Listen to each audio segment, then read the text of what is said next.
There are a lot of challenges with trying to monitor biodiversity in Arctic freshwater systems.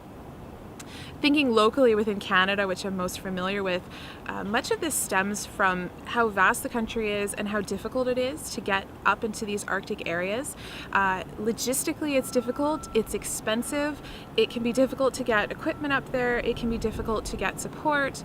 There's really a need for a large amount of funding in order to have this monitoring take place, and unfortunately the funding is often not there, and so what you see then is a lack of regular monitoring that goes on, and instead we see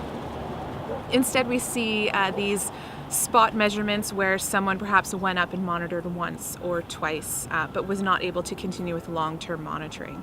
And that's unfortunate because then we don't get those long-term trends, and it's much harder for us to detect any changes that are happening over time.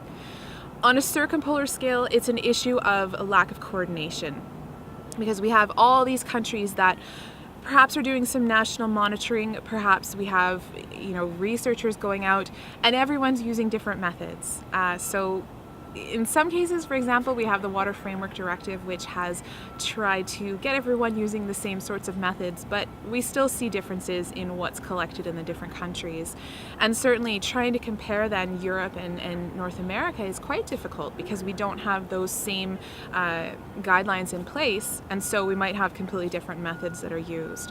So that makes it quite difficult to actually try to get an idea of how things look in the Arctic, and it makes it difficult for continuing our monitoring in places where it's important.